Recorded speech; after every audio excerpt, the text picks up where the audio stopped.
Vendre à un grand compte, ce n'est pas une mince affaire. Ce n'est pas une transaction rapide, c'est vraiment un marathon.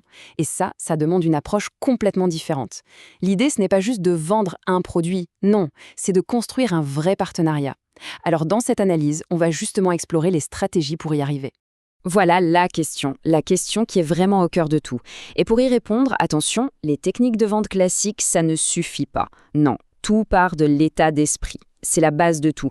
Alors, on va commencer par là. En fait, tout repose sur un changement de perspective. D'un côté, on a le vendeur, disons, classique. Lui, il se concentre sur son produit, il en vante les mérites. Sa philosophie, c'est un bon vendeur vend son produit. Mais de l'autre côté, il y a le partenaire stratégique. Et là, c'est tout autre chose. Lui, il se concentre sur les besoins du client. Il pose les bonnes questions. Son but, ce n'est pas de vendre à tout prix, c'est de donner envie d'acheter. La nuance, elle est énorme. Alors, on entre dans le vif du sujet. La toute première étape, et franchement la plus importante, ça n'a rien à voir ni avec le produit, ni avec le prix. Le mot d'ordre, c'est la confiance. Sans ça, impossible de construire quoi que ce soit de solide. Cette citation, elle résume tout parfaitement. Ça veut dire quoi, concrètement? Ça veut dire que le rôle change. On n'est plus un vendeur qui pousse son offre, on devient un consultant. Le but, c'est d'aider le client à trouver la bonne solution pour lui, même si ça signifie de ne pas acheter tout de suite. C'est un vrai changement de posture. Ok, c'est bien beau en théorie, mais en pratique, on fait comment pour devenir ce partenaire stratégique? Eh bien, le parcours est assez clair, il faut arrêter de se focaliser uniquement sur son produit et vraiment plonger dans les objectifs du client. Ensuite, il faut être capable de montrer des bénéfices économiques clairs, concrets, se positionner comme un expert du secteur, pas juste un fournisseur de plus. Et le plus dur, peut-être, avoir le courage de dire non, de savoir ne pas vendre si ce n'est pas la bonne solution. C'est comme ça qu'on bâtit une relation sur le long terme. Bon, l'état d'esprit, c'est fait. On a compris le principe, maintenant la question super concrète, comment on décroche ce fameux premier rendez-vous? Attention, le but ici ce n'est surtout pas de vendre quoi que ce soit. L'unique objectif c'est d'éveiller la curiosité, juste assez pour obtenir une conversation. C'est cette conversation qui serait la clé de tout le reste. Pour ça, il y a un outil qui est un grand classique mais qui marche toujours aussi bien, le modèle AIDA. C'est une sorte de recette en 4 temps. D'abord, l'attention, on a besoin d'une accroche qui claque. Ensuite, l'intérêt, on donne un élément précis, une info pertinente. Puis, le désir, là on montre le bénéfice concret ou à l'inverse, le risque de ne rien faire. Et enfin, l'action, on termine avec une proposition simple et claire. C'est une structure super efficace. Ok, on a le message. Mais on l'envoie comment? Par quel canal? Eh bien, il n'y a pas de réponse magique. Le face-à-face, c'est top pour la confiance, mais ça coûte cher. Le téléphone, c'est rapide, mais bonjour les barrages. L'email, c'est pratique, mais combien finissent à la poubelle? Et le social selling, c'est excellent, mais c'est un travail de longue haleine. En fait, la seule vraie règle, c'est d'aller là où le client est. Le meilleur canal, c'est celui que lui utilise. Ça y est, le rendez-vous est dans l'agenda. C'est là que tout se joue, c'est le moment de vérité. Voyons ensemble comment faire de cette conversation une véritable opportunité. Ici, il y a une règle d'or. Les meilleurs ne présentent pas, ils posent un diagnostic. Et pour ça, la méthode SPIN est géniale. D'abord, on pose des questions de situation pour comprendre le contexte. Ensuite, on identifie un problème. Puis, l'étape cruciale, on explore les implications, le coût réel de ce problème.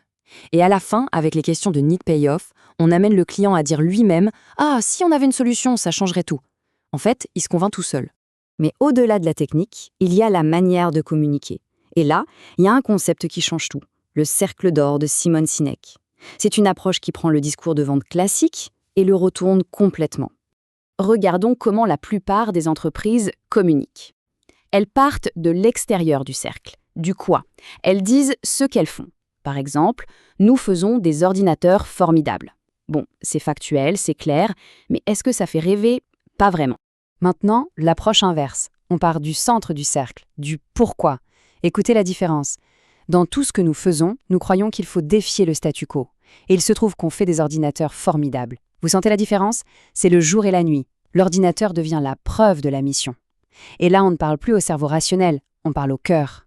Et la conclusion de tout ça, elle est simple mais fondamentale.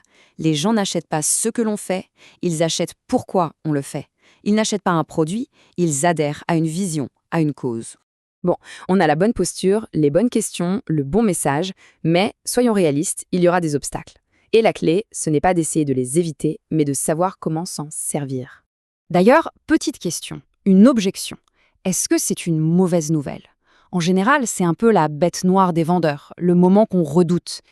Eh bien, la réponse est absolument pas. Au contraire, une objection, ce n'est pas un non définitif. C'est un signe d'intérêt. Ça veut dire que la personne en face écoute, qu'elle réfléchit. C'est une chance unique de comprendre ce qui la préoccupe vraiment. Ok, mais et quand il n'y a même pas d'objection? Quand il n'y a juste plus rien? Le silence radio. Ah, le fameux ghosting. Ce prospect qui semblait super intéressé et qui, du jour au lendemain, disparaît des radars. C'est terriblement frustrant. Alors on fait quoi? Surtout, on évite la relance inutile. Il faut être plus malin, changer de canal, apporter une nouvelle information intéressante ou même tenter un mail de rupture pour créer une réaction. Mais le mieux, c'est encore d'éviter d'en arriver là, en fixant systématiquement des prochaines étapes claires. Pas de flou, pas de ghosting. Maintenant, prenons un peu de hauteur. Pour réussir sur le long terme, il faut une vision globale de toutes les opportunités en cours. Et pour ça, l'outil indispensable, c'est le pipeline commercial. Un pipeline, c'est quoi exactement? Imaginez un tableau de bord visuel qui montre toutes les affaires en cours, de la première prise de contact jusqu'à la signature. Ça permet de savoir où on en est, de décider où mettre son énergie et de prévoir les ventes à venir. C'est l'outil de pilotage numéro 1. Et pour bien gérer ce pipeline, il y a une qualité plus importante que toutes les autres, la persévérance. Cette image du mineur est parfaite pour illustrer ça. Combien de vendeurs abandonnent juste avant d'arriver au but? Beaucoup trop. Il faut se le répéter. Les grands comptes, ce sont des marathons. Et ce n'est pas juste une façon de parler, c'est une réalité chiffrée. Regardez ça. 80% des actions commerciales n'ont pas de résultat immédiat. Ça veut dire que l'échec, le non, le silence, ce n'est pas l'exception, c'est la norme. C'est une partie du jeu. Ce qui fait la différence, c'est la capacité à continuer malgré tout. Alors pour boucler la boucle, on revient à l'idée la plus fondamentale. La question ultime à se poser n'est pas « qu'est-ce que je vends ?», mais bien « pourquoi est-ce que je le vends ?» C'est en trouvant une réponse claire et sincère à cette question qu'on cesse d'être un simple fournisseur pour enfin devenir un vrai partenaire stratégique.